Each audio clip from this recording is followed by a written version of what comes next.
Welcome, Pewter Report readers and listeners, to another edition of the Pewter Report podcast, energized by our friends over at Celsius.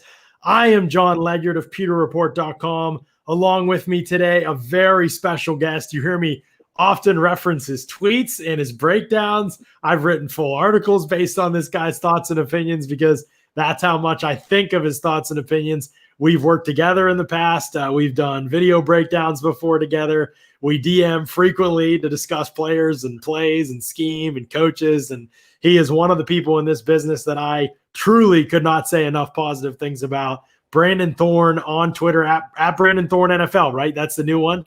That's the new handle. Yeah, at Brandon Thorn NFL. So he does a lot of O-line and D-line expert breakdowns. And so we're going to talk Bucs and Saints, O-line, D-line breakdowns. Brandon, thanks so much for coming on the show, man. Super excited to talk Bucs and Saints with you.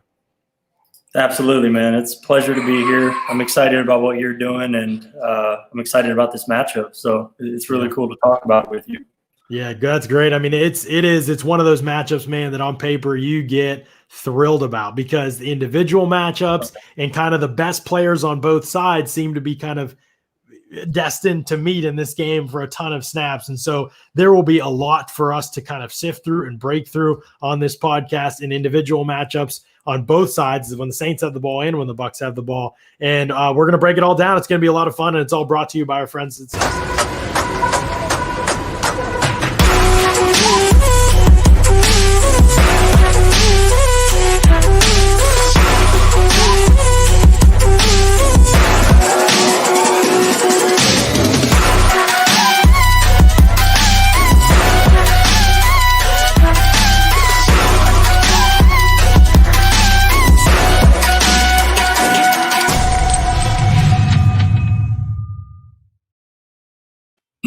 Celsius powers active lives every day. And you know me, ladies and gentlemen, I'm not coming on the show without a little Celsius in my hand. Got the kiwi guava, the sparkling kiwi guava, healthy energy, accelerates metabolism, burns body fat. You've seen me the last few days. I've been drinking one of the new Celsius products from the Heat line. I really, really enjoy that. You've probably heard me rave about the blueberry pomegranate. Scott tried the blueberry pomegranate today.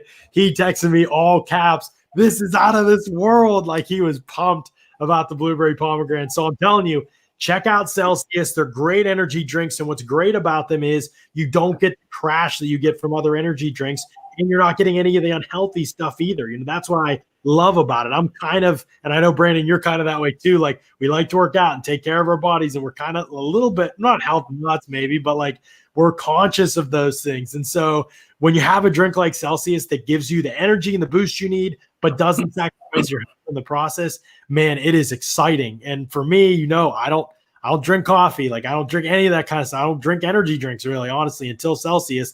And now I find myself drinking these all the time. And I love the flavors. I mean, the flavors are out of this world. I mean, I've had, I think, 11 flavors now, and I've literally liked every single one of them. So super pumped about that. Check out Celsius. I'm telling you, they got great products. You can buy them at a local store if you're in the Tampa Bay area. They have them all over the place. You can find kind of a store locator on Celsius.com, but also you can order them on Amazon, and you can get the variety pack and get a ton of different flavors. So Celsius, it's awesome stuff. Check it out, try it out. If you're doing your workouts, especially, can't recommend it enough. But even if you're not, man, just a great energy boost without the bloated feeling you get from some of the other energy caffeine related products that you might drink. And so can't recommend it enough. Celsius, check it out. Brandon, we got a ton to talk about in this matchup, but I want to start with the kind of national narrative about the Bucs offensive line from a game against Washington last week, in which everybody kind of went in talking about Washington's defensive line, and they got all these young and exciting players, and it is a good defensive line. But it felt like nationally nobody realized that the Bucs offensive line has been pretty awesome this year, and nobody gave them that respect. And then, you know, I'm just curious your thoughts going into the game. It's not like they've won every matchup in that game, but at the same time, an impressive showing across the board. I thought, what are your thoughts as you've kind of reviewed that tape and your offensive line as a whole this season? Yeah, I mean, the Bucs for me, I do rankings for Establish the Run every week, really for pass protection, but it kind of bleeds over into overall play as well. And the Bucs have been probably a top 3 offensive line the whole year, you know, top 3 or 4. So that's how I view them. I mean, they're definitely one of the elite units in the league, and it's because of their top three guys. Wirfs, Jensen, and Marpet, and then Kappa and Smith have been pretty solid this year as well. Especially considering Smith's past performances, past season. So, certainly a top three unit. And it's funny, I mean, my top three units are all in the playoffs still. They're one of them, along with the Saints, actually. So these are two really good top three offensive lines, and then, probably top 3 or 4 defensive lines, at least in the playoffs. And, Right. I'm sure we'll get to that. But, yeah, they're a really good unit. Yeah, and what's crazy about this is we have plenty of positive things to say about both teams' defensive lines too in the Saints-Bucs matchup, and that doesn't even scratch the surface of where their offensive lines are at. And so for trench warfare, this is going to be one heck of a matchup, Brandon. Let's kind of look at this on an individual basis first. Let's start with the heavy hitters.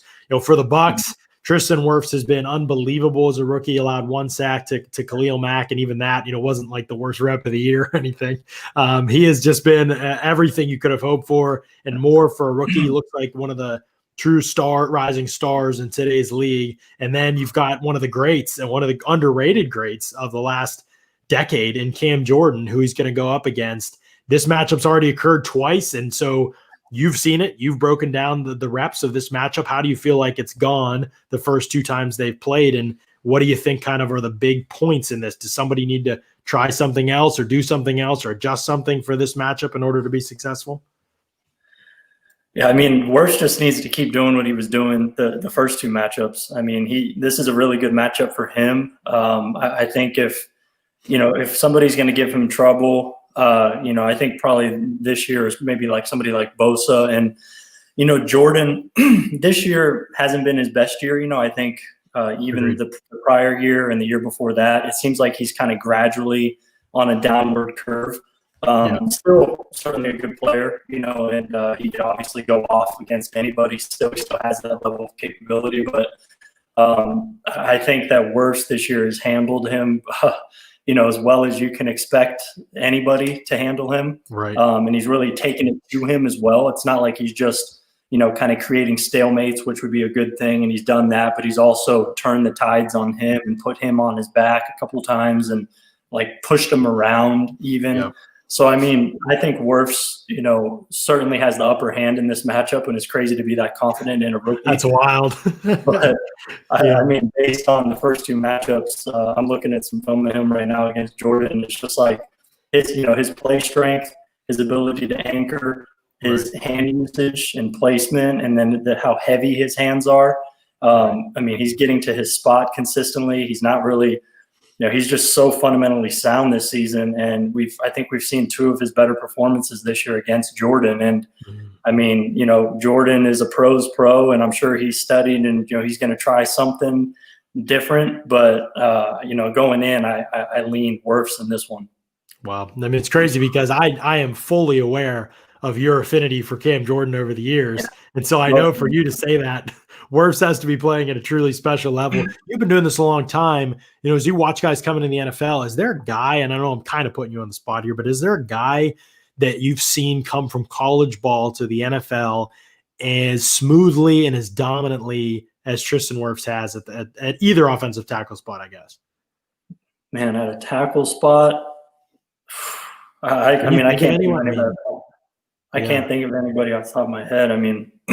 Obviously guard Quentin Nelson, but right. Tackle but it's on that level because people think of Quentin Nelson, right? Yeah.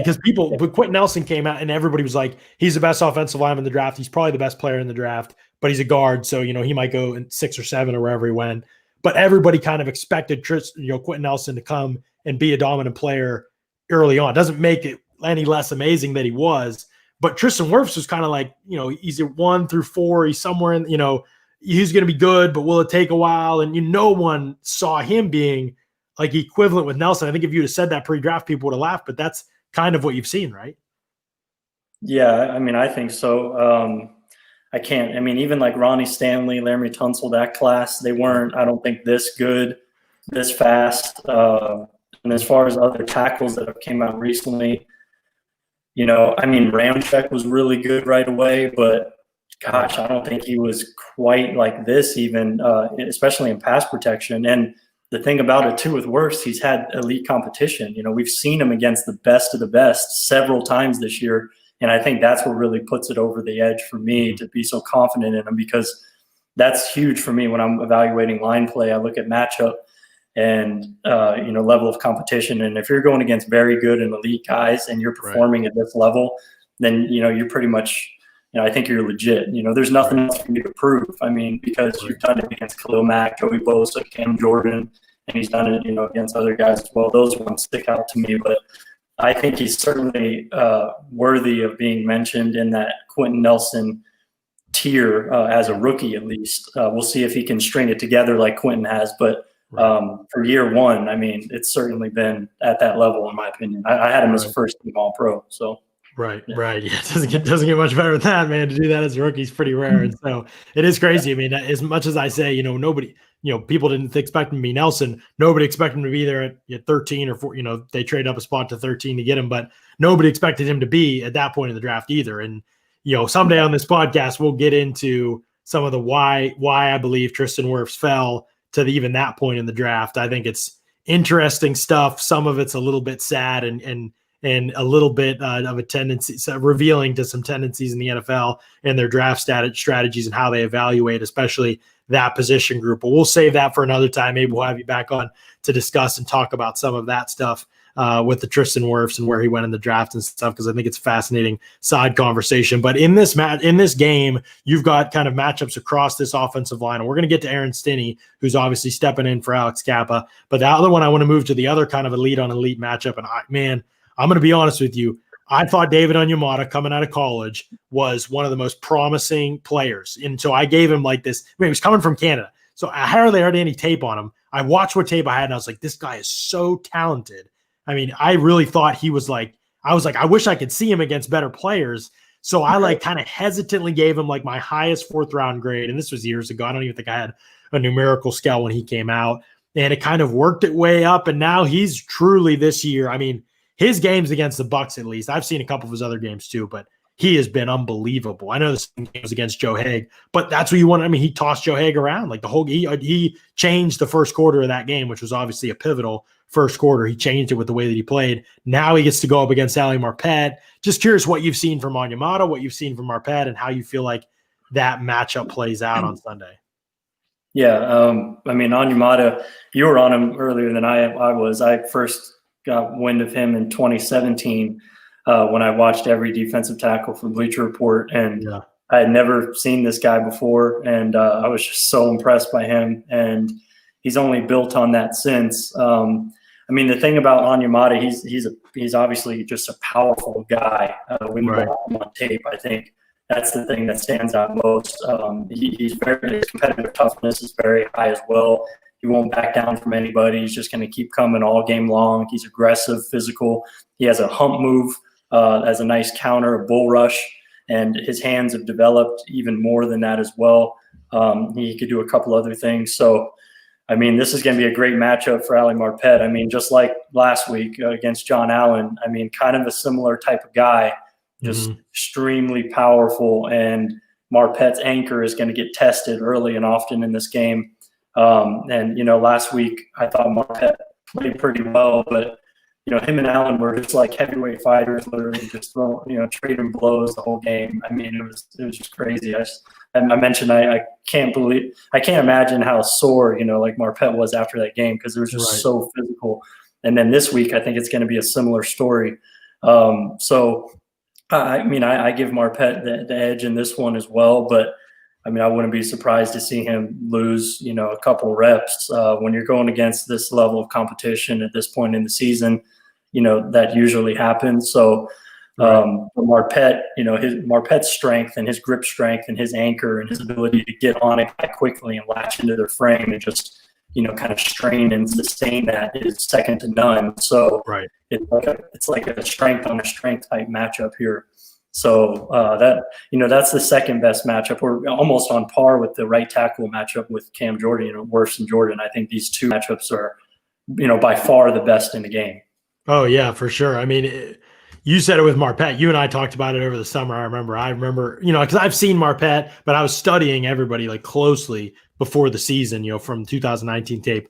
And I remember texting you, and I was just like, dude, Ali Marpet's grip strength is insane. Like, you can't get off it. Like, once he grabs you, you just can't do anything. I mean, Yeah, it's truly an elite trait. But you're right. Like, he and John Allen, heavyweight fight. I mean, John Allen got him with that, like, I think it was a club late in the game, and Brady threw a dime. But that was kind of, I mean, that was as quickly as I've seen Marpet beaten. There was a rep against the Chiefs, I'm trying to remember, but I mean, he's only given up like 11 pressures all year or something like that. So, and that was probably as quick as I've seen him get beat all year. So again, you're right. This time of the year, you play elite on elite, you're probably going to get got once, and your quarterback's got to make a play. And Brady made it in that game, and maybe hasn't all season, but yeah. And the thing about the Allen Marpet matchup is, Allen can win quick, and that's kind of like his secondary way of winning. Usually it's power. And I mean, if you watch him in Marpet, he was driving Marpet back into Brady, and Brady was able to kind of maneuver, get the ball away quickly. But I mean, Marpet wasn't just stoning this guy. Not that I was expecting him to, but It's not like he would just end it at the line of scrimmage or take like a little hop step back and it'd be over. No, he's getting like war back, or walk back to the quarterback several times, and that doesn't count as a pressure. Some of the time, maybe some of the time it does, I don't know. But, so there's more to the matchup than just that quick win. And I think it's going to be a similar type thing with Onyemata. I think he's going to be able to, stress his anchor a little bit. But, I mean, like I said, I think Marpet's going to win the matchup. Right. Yeah, it is. It's not having Marpet in the last game honestly changed that game, Brandon. I mean, you've I'm sure reviewed that matchup in week 9, and it was huge in that game. I mean, Joe Haig got tossed around in the first couple drives of the game, and Brady was hit on a ton of throws, and it impacted a lot of the game. I mean, you say that Brady has every strength in the book basically you can think of, but he's just not mobile. And I don't even blame him for that necessarily. It's just the way God made him, and so it's kind of like you can't get totally destroyed. You can get, like you said, walk back slow. He'll move, you can even beat on the edge sometimes, and Brady will help you out. But you can't get destroyed up the middle and expect your quarterback to have a good day. I don't care who you are. And so, it is going to be huge to have Marpet in this game. I think you're right, because that is a really tough matchup. Now, Donovan Smith is somebody you and I talked about a lot in the summer. He's grown, but it's like, but at the same time, it's like he got that second contract before he was like even the player that he is now. And so with that second contract comes, criticism, and comes, a little bit more attention, and he has had ugly moments. His technique is not always kind of where it should be. It looks a little bit different for Donovan Smith than other tackles in the league. So I guess, what have you seen from Donovan Smith kind of this year? Do you think he's made strides? And actually, let's focus there first, and then I want to ask you about his potential matchups. What have you seen from Donovan Smith this year, and do you think he's improved and maybe his guaranteed money's up after this year? I don't know if you know that. And so the Bucs have kind of a decision to make with him. Like, it's a big cap hit. I forget exactly what it is, but it's a decent cap hit, and he's played better. But is it worth it when you have to bring back guys like Levante David, Shaq Barrett, Chris Godwin, which they can do and make it work? But so they've got to weigh that kind of. But what have you seen from him, and has he moved in a direction that you think is pretty promising for his future in the NFL? I mean, a little bit. I think having Brady back there, helps all offensive linemen to an extent, maybe him more than anybody else on the line. He's taken a little bit less chances, which is good. I mean, I think the thing about Donovan Smith throughout his whole career since he's been in the NFL is he has a tendency to get over aggressive in pass protection and want to just throw hands at a guy and two hands strike him. And that the margin for error when you play that style of game and pass protection especially is very thin.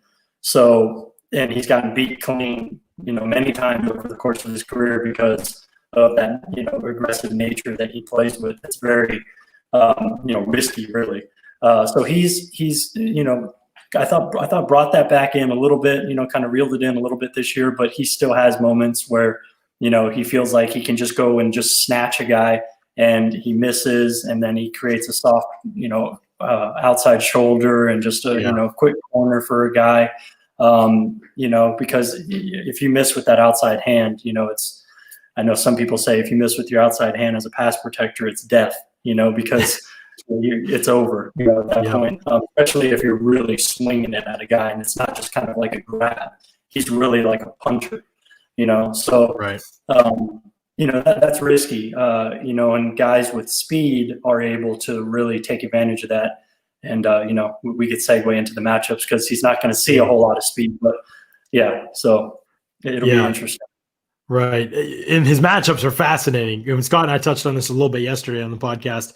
If you haven't listened to it, go back and check it out. But his matchups truly fascinating in this game. Before we get to those matchups, do want to mention that if you're thinking about betting this weekend on the games, do it at mybookie.ag. I'm telling you, folks, if you want to go somewhere to bet this weekend, there's no better place than MyBookie. Too much of anything is bad, but too much sports is barely enough. With that in mind, say hello to January 2021 from an expanded NFL playoffs and obviously the national championship game that just happened, return of the NBA and NHL, which came back. Shout out Lightning. Big win the other night. This is truly a great month to be a sports fan. We aren't always used to that in January like we are this year, but this is it's pretty fun January for sports fans. So we always tell people, head over to MyBookie if they want to add a little excitement to the sports they love and the games they bet. We don't use MyBookie just because some corporate overlord told us to. We use them because they're the best. They'll hook us up with a 50% deposit bonus up to $1,000 when you sign up, and they'll keep the good times rolling with giveaways, free bets, and huge contests all year long. It's simple. Sign up and enter that promo code PEWTER, P-E-W-T-E-R, PEWTER, and get your deposit matched halfway up to $1,000. Head over to MyBookie today and start 2021 off on the right foot. This year, bet with the best, bet with MyBookie, and use that promo code PEWTER, P-E-W-T-E-R today. Brandon, in this game, Donovan Smith has to go up against, because Cam Jordan's going to play most of the game, and he plays almost every snap on the left side. He hardly ever plays on the right side. So he might see Cam Jordan a time or two in this game, but he's probably going to have a weird assortment of rushers to go up against. They'll see a little bit of Marcus Davenport, I believe, I think he's healthy. He kind of comes and goes with his health. Trey Hendrickson, I believe, is slated to play. I think he's practiced after, I think he missed the Bears game. And Carl Granderson has even been kind of in the mix. He actually beat Donovan Smith for a sack in week 1. It was probably one of Smith's worst plays of the year. And so I guess what do these guys offer? I mean, it seems like, Hendrickson's kind of the short arm dude who's broken out this year. You have Davenport, who's this big, long, lanky guy who's big power guy. And so, what do you see in this matchup for Smith? And is it difficult to go up against guys who are kind of different builds like that throughout a game? I think so, for sure, because, you want to build your plan as a pass protector based on your opponent. So if you have 3 different opponents, obviously there's a lot more to consider there. And Smith has to be careful not to spread himself too thin this week and really just trust what he's good at, and then just mix in some change ups here and there throughout the game. That's typically the mindset that most elite tackles have going into a game. You do want to have some change ups in your technique, whether that be your pass set or your hands. So you want to have a little variance there, whether that's a jump set or just a different angle on your angle of departure out of your stance to kind of throw off the timing of these guys, and then mix up your hands a little bit. And that's something that Smith traditionally hasn't been very good at. But this week, like you said, Davenport, he's just pretty much all power. Not a very refined rusher, and he's dealt with a lot of injuries as well. So if he's going to win, chances are it's a bull rush or something power oriented. Hendrickson, this season, at least for his sacks, he's primarily won with a bull rush. He's gotten a lot of cheap sacks this year as well. But he doesn't, I've seen some attempted moves, but as far as successful moves, I think his best thing might be like a double swipe move. Yeah. And that's something that can really give Smith trouble because it really kind of attacks that outside hand. Yep. And if Smith isn't careful, then Hendrickson could beat him quickly around the edge. I think he's certainly capable of doing that. And then Granderson, man, I watched him as a rookie a couple of years ago, I think. I don't know if it was last year or the year before. And I remember Tyron Smith just absolutely dominated him. And I watched him in college a little bit and, just wasn't, super crazy about him. You could see some twitch to his game, some explosiveness. And this year, man, like you mentioned, that week 1 sack, he has one high quality sack this season that I charted, and it was that sack. It was filthy. Right. It was a inside out stutter. It was high quality, but it wasn't. If that was the one that Smith made it easier, kind of, but yeah. Still high quality, but right. Smith did help him with that for sure, and it was a strip sack as well. But yeah, I mean, the thing that Granderson has that I think can give Smith some trouble, and he can hit it, is a ghost technique. He's working on it. I've noticed it in his game, especially the second half of the season. I think Granderson trains with a lot of those pass rushers that use it as well. So he has that kind of in his back pocket, and I'm sure we're probably going to see at least an attempt at this game.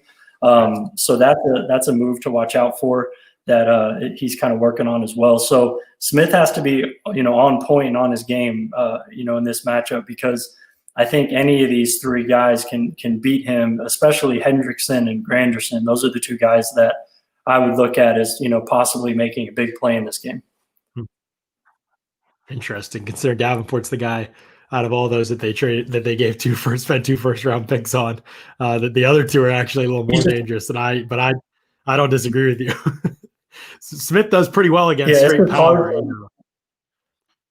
Yeah. That's the thing. It's because it's a good matchup for him, and then Davenport also, with what he's dealt with this year, he hasn't really been able to, be on the field enough to really develop, how much he needs to. So, right. But he's still an athletic, powerful, long guy who can win. But it's a good matchup for Smith. Right, for sure. Jonathan Stone, just getting to some super chats here, asked, does Arians ever run any 2 running back sets? No, he does not. I don't think there's been a play this season where 2 running backs have been on the field for the Bucs. And the reason is Arians has never really run 2 running back sets. It's not really been a big thing that he does. And also, if you looked at the running back room, you don't want 2 of those guys on the field, just being honest. And also the Bucs don't use a fullback, so that changes the game too. Robert Farmer, $10 super chat. Appreciate you guys with the super chats. It's awesome, by the way. Big help to the podcast. You all have been great with those lately. Every time I looked up, Hendrickson was in the backfield. I'm guessing you're talking about, could be both week 1 and week 9. Hendrickson played well. He's played well all season, to be honest. He's an Energizer bunny guy. He's made himself a lot of money. I don't think he's necessarily, was he have 12.5 sacks? I don't know if he's 12.5 sacks elite. One of the top guys in the league this year, I think, in terms of sacks, but a good player who everybody would love to have in their pass rush rotation for sure. So some good questions there, good super chats. Appreciate y'all. Let's keep rolling, Brandon. We've got to talk some about Aaron Stinney. I know you want to talk about Ryan Jensen too, because his play has been awesome. So let's talk about them kind of in unison here. Yeah, Alex Kappa goes down, injury. I don't know if you saw this, but Kappa in true Kappa form, I know you know him and this won't surprise you. He tried to stay in the game with a broken leg. And actually they had to call timeout and get him to go off, order him off the field because he was he couldn't put any weight on his leg. He's an absolute, but now Aaron Stinney steps in for him. Aaron Stinney has barely played in the NFL. I think he has 30 some snaps this season. And so I guess I know you told me you're watching a little bit of Aaron Stinney. So thoughts on Aaron Stinney, and then thoughts on what this means for somebody like Ryan Jensen playing next to him and how he can be a help to Stinney in what will be obviously a huge matchup. Yeah, I do think it's cool right away to just say that Stinney is kind of maintaining that interior, being there's no Division I guys on that interior. Yes. Which is really cool. But yeah, Stinney, it's hard to get a real good gauge on him because he's played so little, but I watched his 25 snaps versus the Lions in week 16. That's the most expensive playing time he's had. And you could definitely see a little bit of, movement ability. They pulled him once and, he really got out of his stance, pretty explosively and got around the corner. So, maybe he could be used as a puller. Plus that's a good way to kind of get a guy comfortable, is to let him just kind of pull and, run and kind of get those butterflies out, maybe just go hit somebody in space, so that's something that, I think he can actually do. And then he just plays like what we were talking about earlier, with just like the right demeanor. He's really physical and aggressive. And if he's going to mess up, he's going to mess up fast. You want a guy like that, especially in a tough spot like this. He has to have the right attitude, the right mentality. And if he can, give you a little something in terms of movement, and versatility to the scheme at all, then, that's just a plus. But, Jensen is, you can't really have a better friend at center to play alongside of, especially in pass protection. than Jensen. And in this game, I would imagine Jensen is going to be, really keenly aware of Stinney and what's going on with him more so than Marpet. And that's the nice thing about having Marpet is, you don't really have to slide the center over his way a lot. And you can really kind of focus more attention over to Stinney and let Jensen kind of, keep that eye on that side of the field a little bit more. So that should at least help, that right side A gap from being secure. But the B gap, Wirfs is going to have his hands full against Jordan. I don't know how much he's going to be able to, come off and help. So that's where I would, kind of be concerned. And Sheldon Rankins is a guy who can certainly win on the outside. I think he really needs to be cognizant of protecting his edge and, just making sure he's explosive out of his stance. I mean, that's the big thing in pass protection. You got to be explosive at the snap and really anticipate the snap. I mean, I think that's kind of a common theme of any guy who's successful in pass protection or the run game, but especially pass protection is, knowing when to come out of your stance. And if you can get that split second of a jump on the defender, you're in that much better of a position. So that'll be huge for him. And I think it's huge for all offensive linemen this year not having a crowd because, they're able to just hear things and it's just so much more of a calm environment to be able to pick up on the snap. So I think that's where it all starts for him is the snap and getting out of his stance explosively. And he's going to need to do that against Rankins because, Rankins is a guy who can win quickly. So it's going to be a tough test for him, but he has some good help on his side, I think. Right. Yeah, good stuff. A couple questions real quick. Are you concerned about increased first down runs in the Washington game? Not overly concerned. Washington played a lot of too high. They do play a lot of too high. And when that's the case, sometimes you have to be able to run the ball, especially on first downs. You're not going to throw it on first down every single time. And so they felt like they could run it. They were clearly right. The Bucs ran it very well in that game. It's all about kind of evaluating as it goes. Can we have success against these fronts when they're in these looks? Not every game is going to have that universal solution. Just throw the ball on every first down. It's not that simple. Yes, I'm in favor of increased passing on first down because I think typically you have favorable looks for passing in those downs. Sometimes you won't, and you have to be able to run the ball, and the Bucs executed it very, very well. I think against the Saints, you're probably going to get more single high looks with Marcus Williams back there, Malcolm Jenkins rolled down, Chauncey Gardner-Johnson in the box. So I'm guessing throw is the strategy this week. So we'll see how it goes. A Killer Cat with the super chat. Appreciate that. 750. Nice, a Killer Cat. I know that we are all about keeping Brady upright. How are they going to fare versus the run defense? To me, that's a huge key for the entire O-line. That is one of the things to watch in this game. Saints are very, very good. I think fourth in the NFL against the run as well. So it's a good point. It's a good observation. Like I said, I think it'll be a pass-first game. You're going to need to throw the ball in this game to be successful. But again, maximize the opportunities you have when you run the ball. That's going to be huge in this game, I think, to be successful. So appreciate that. Buck 9755. What do you guys think about PFF having Jensen ranked as the 18th center in the league? I know Brandon out of his first team All-Pro. Now we're talking Buck 9755. Let's go. $5 super chat. Brandon Thorn, would you like to answer this question? You're going to plead the fifth on this. 17 centers better than Ryan Jensen. I'd like to see the names, first of all. No, you wouldn't. One of the things about Jensen, I haven't seen the grades, so I don't know, where they're dinging him at, really. I'd imagine it's some pass protection stuff and some of the stuff we've talked about and some of the stuff that I've talked to the Bucs offensive line about as well. And some of the stuff that he's been asked to do this year is, he has quite a burden on his shoulders, in terms of pass protection and the responsibilities that he has. If the defense puts together the right blitz to certain protections, then Jensen is, he has a very difficult responsibility trying to pick up a linebacker 2 gaps over that blitzes with the guy crossing his face.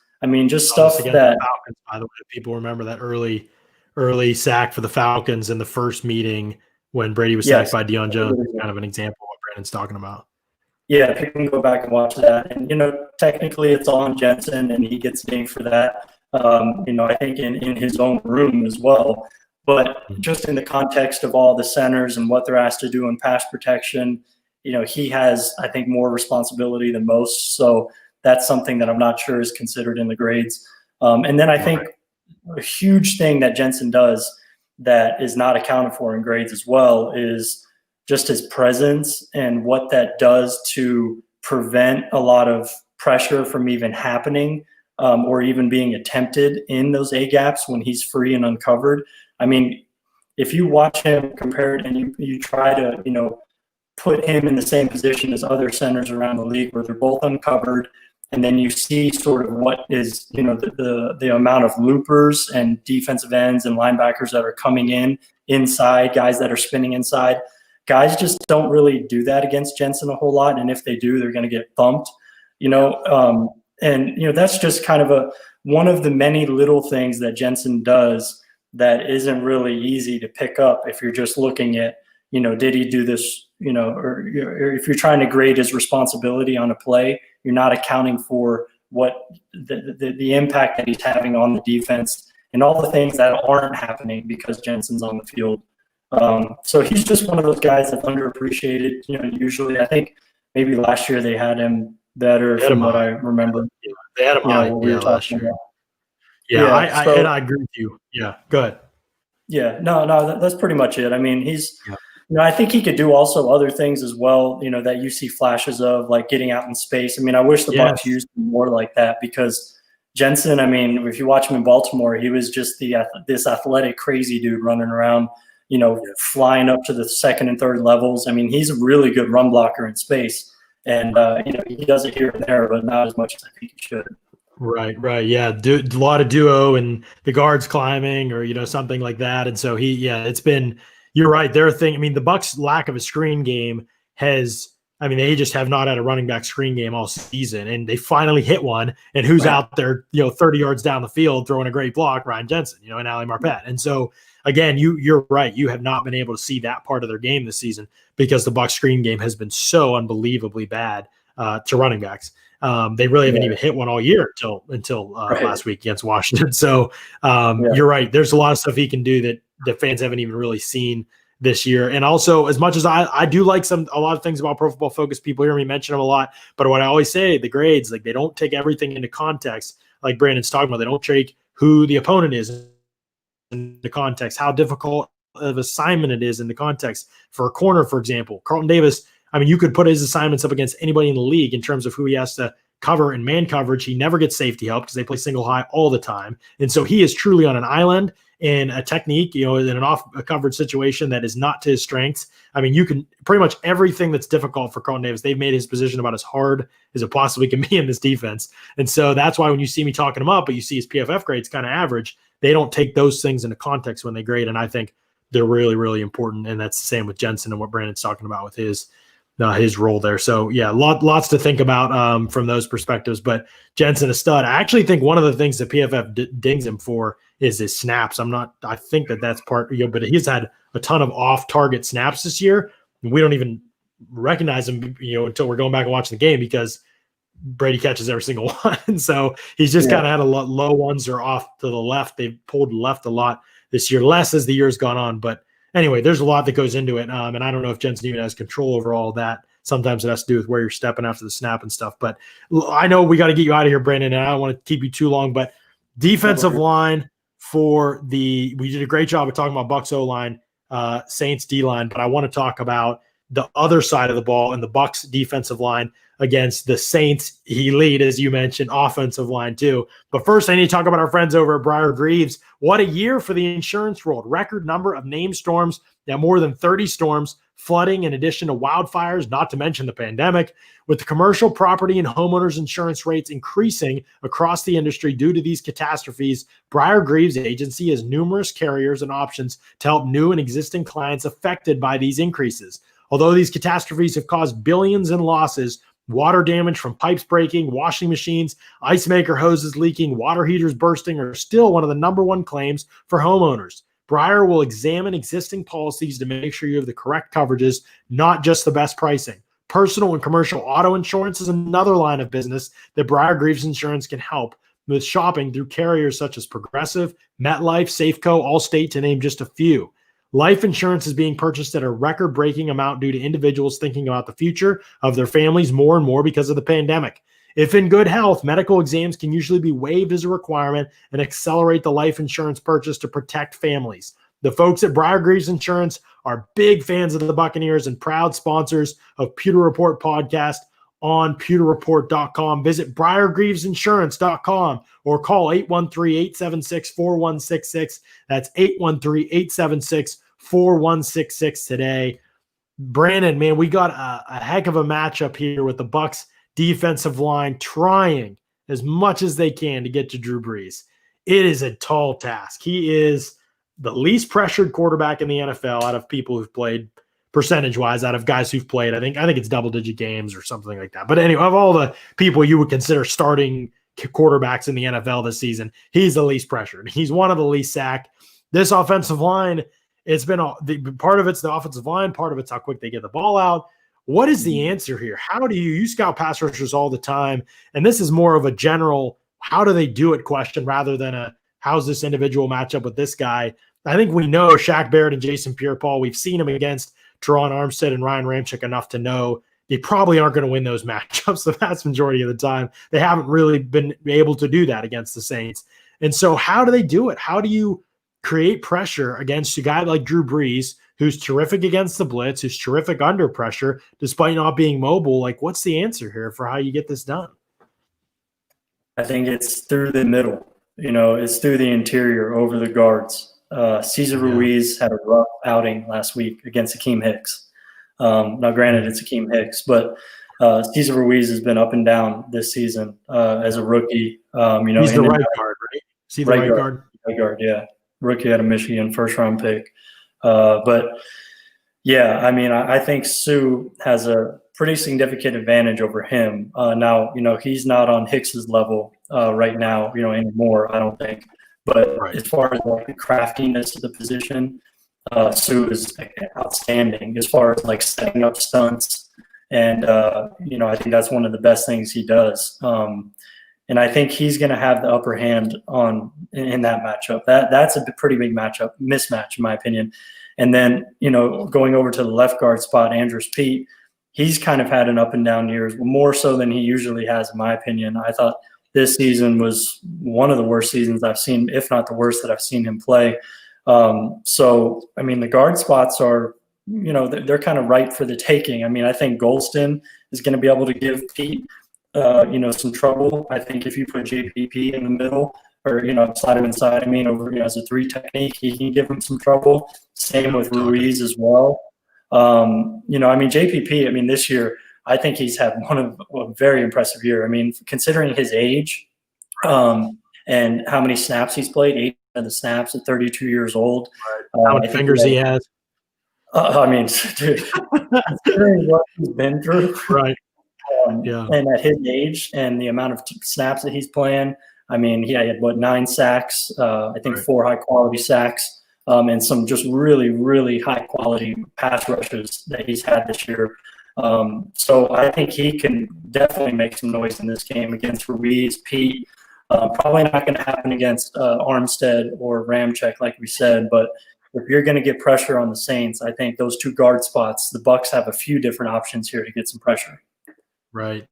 All right. I got to close it out with this and ask you about, I'll do it, readers, listeners of the Pewter Report podcast and pewterreport.com. I'm going to ask Brandon about the Bleach Package. It's a little idea I had, Brandon. I got a little innovative, and I came up with a defensive package that Todd Bowles should use. He doesn't even have to give me any credit if he uses it, but I want to run it by you. I'm going to run just the front by you. Don't worry about the secondary as much. But here's the Bleach Package, and why I call it the Bleach Package is that it involves Devin White and Jordan Whitehead playing different roles in this front. So the Bucs don't have great interior pass rushers since Vita Vea went down. So it's been kind of a group effort, and don't really have any depth at edge defender. So they can't really put, like, Anthony Nelson's not very good. So they put him out there and move one of the edge guys inside. They're still kind of weak in a certain area. And so the Bleach Package, you get the best of every world, Brandon, because you get to put Shaq Barrett and Jason Pierre-Paul out on the field. then either Ndamukong Suh or Will Golston, who are their best two current interior pass rushers. And then at the other defensive line spot, a little Devin White. And then at the linebacker spots, and this is obviously a pass obvious down situation, the other linebacker spots, Jordan Whitehead and Levante David. And then in the secondary, you have your nickel grouping, but with Mike Edwards at the other safety. So you have three safeties on the field, essentially. You have Devin White playing on the defensive line. Again, even if Devin White doesn't get home, he is athletic and relentless and physical, and he is good in pursuit. So if somebody else flushes Breece, he can make a play. Even if he's not going to beat a guy 1v1, isn't he more useful than some of the other D tackles that they have maybe rushing? Plus, it gives you the flexibility. Let's put Devin White outside. Let's put Jason Pierre-Paul inside. Let's put Shaq Barrett outside on the other side and Golston inside, or Golston outside and Barrett and JPP inside. So I'm curious what you think of this, and I'm curious what you think of the general idea of playing JPP and Shaq Barrett over the guards more. You mentioned it's the most advantageous matchup, and you probably remember last year, I believe it was in the playoffs, Minnesota did that with Danielle Hunter and with Everson Griffin, and they had success getting to Breeze and impacting the game. What are your thoughts on all of that? Love it. I mean, I think I should be a defensive coordinator in the NFL. At least on offense. I mean, I like that idea. Just put the defensive tackle next to White, so you give him a little bit more protection there, a little more size. Who, is somebody who can set him up, and maybe get him, run a TE with him, let him loop around, maybe an ET and crash into one of the guards and let Suh wrap around. I mean, run a lot of games over there and just let JPP tee off on the other guard, and then Barrett, rush off the edge. And I mean, there's a lot you could do with that. So I think it's worth a try for sure. That's a good idea. I hadn't even thought about putting the D tackle with him and running games because with White's speed, I mean, it's quick. It's a quick transition, and Suh is terrific. I mean, he's still one of the best defensive tackles in the league at games because he just throws his body into a dude, and he's huge and strong. And it's timing and everything, he's so good. Yeah, right. He's so good. Right. So, I like it. I don't know, not bad at all. Hey, when you're playing Drew Brees and the Saints, you got to find creative ways to get quarterback. And maybe you get burnt and they run a draw or they run a screen and you get cooked up. All right. But you're going to get cooked up if you don't try something too. So, in my opinion, try something, get aggressive with it. And I love the idea. I think and I love the suggestion about the stunts and the twists too. Todd Bowles, I know you listen to this podcast. But let's see it on Sunday. Let's see it put it into motion. Brandon, dude, it's awesome. I mean, we could do this for forever. And we could talk O-line, D-line forever. And I know we're going to have you on certainly during draft season because I know you're going to be doing a lot of draft work on players. Can you let the people know where they can find your stuff? Your Substack is putting out unbelievable content. So just maybe can you talk a little bit about your Substack and your projects that you have going on right now and the specific content that people can find when they go there? Because I want as many people to subscribe to your stuff and your work as possible because I've seen it. It is unbelievable, and it's detailed, and it's the kind of stuff you're not going to get anywhere else. The fans, Bucs fans, are like some of them. I don't know if you know this because Bucs fans were like a quiet, awesome group, and so they are really educated fans. They want to understand the game at higher levels. So I think they'd be super interested in the kind of stuff you're doing. Yeah, so I started my own newsletter, and it's trenchwarfare.substack.com. You can go there. You can type in your email and just get at least one weekly article delivered to your inbox. And then if you want to support my work, further, you can subscribe and then get some additional content as well. But yeah, it's all focused on offensive and defensive line. I have a lot of fun stuff in the offseason plan. I'm going to expand the true sack rate that I got from you and just kind of put my own tweaks on it. I'm going to do all the defensive tackles for sure. From the 2020 season. So basically chart every single sack and then determine how high quality or low quality it was. And then that gives us just another tool in the evaluation of pass rushers that I think is cool. But a lot of film breakdowns. I'm going to be at offensive line masterminds this summer, and I'm going to be able to provide some content from that as well. So that'll be really cool. And then for the NFL draft, I'm going to be studying and writing up a scouting report on every single eligible offensive lineman in the draft. So it would be awesome to talk later in the season, draft season that is, about that. This will be the most draft work I've ever done. So I'm really excited about it. And man, I watched Deontay Brown today, and it was a lot of fun. That's awesome. Excited to see him as a pro, and so it'll be fun to talk about some prospects, and I'll have some stuff coming out soon as well on college guys. So all that stuff on my newsletter that you can check out. Right.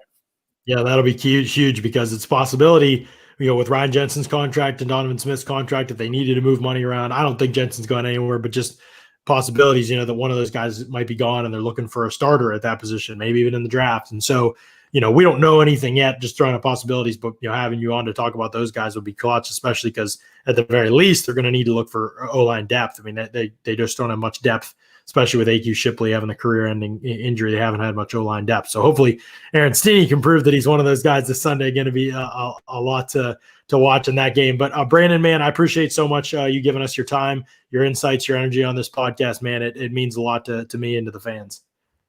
Absolutely, man. Thanks for having me. Yeah, for sure. You can find Brandon on Twitter at Brandon Thorn NFL. Remember, fans, we will be back, but not until Sunday night after the game. Sunday night after the game, we go live. We'll have the game will end. It starts at 6:40. The game will end. We'll have the post-game pressers pretty soon after that with Arians and with a couple of the players. And then at that point, after a couple of players have gone, we usually try to jump on and go live at that point. So it will be a late one. We know for a fact after last Saturday, after the Washington game, record-setting show that doesn't bother you all whatsoever. We're up 12-1 partying. And so hopefully we're partying again on Sunday. It's going to be a fun game. We appreciate so much y'all listening and y'all checking it out. Until next time, thanks so much for listening to another great edition of the Pewter Report podcast. Out.